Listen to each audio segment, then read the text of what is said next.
Hi guys, welcome back to our channel. Kannappa movie teaser వచ్చింది కదా, so దాని గురించి అయితే ఖచ్చితంగా మాట్లాడుకోవాలి. So let's get in to the video. ఇక కన్నప్ప మూవీ టీజర్ గురించి చెప్పాలంటే చాలా బాగుంది. అండ్ అంటే ఒక విజువల్ స్పెక్టాక్యులర్ని చూసిన ఫీలింగ్ అయితే కలిగింది టీజర్ చూస్తున్నంతసేపు. అండ్ చాలా బాగుంది టీజర్ మాత్రం. అండ్ వాళ్ళ లుక్స్ కానీ, ఆ లొకేషన్స్ కానీ, ఆ విజువల్స్ కానీ ప్రతిదీ టాప్ నాచ్ అయితే ఉంది. అండ్ మనం ఈ మూవీ ఎదురు చూస్తుంది ముఖ్యంగా మనందరికీ తెలుసు కదా ఎవరి గురించో. అండ్ ప్రభాస్ గారి గురించి అనమాట. ప్రభాస్ గారితో మూవీ చేస్తున్నారంటే, మూవీలో ఉన్నారంటే మాత్రం ఇక అంచనాలు ఎలా ఉంటాయో మనందరికీ తెలిసిందే కదా.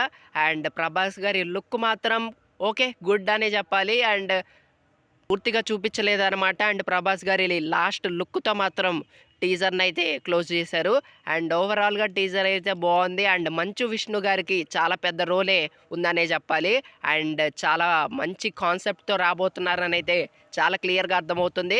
అండ్ క్యాస్ట్ అండ్ క్రూ కూడా చాలా పెద్దగా ఉంది. కాజల్ గారు ఉన్నారు, ప్రభాస్ గారు ఉన్నారు, మంచు విష్ణు గారు, అండ్ ఇంకా చాలామంది ఉన్నారు. అండ్ ప్రభాస్ గారు యాక్టింగ్ చేస్తున్నారంటే మినిమం ఒక 500 కోట్లు అయితే రాసి పెట్టుకోవచ్చు అనమాట. సో అంత పెద్ద కటౌట్, అంత క్రేజ్ ఉందనమాట డార్లింగ్ ప్రభాస్ గారికి. నిజంగా చాలా మంచి యాక్టర్ అండ్ చాలా మంచి పర్సన్ కూడా. అండ్ ప్రభాస్ గారి కోసం కూడా చాలా వెయిటింగ్. అండ్ మంచు విష్ణు గారు కూడా చాలా బాగా యాక్ట్ చేస్తున్నట్టు అయితే కనిపిస్తుంది నాకు టీజర్లో. మరి మీకేమనిపించిందో కామెంట్ చేయండి.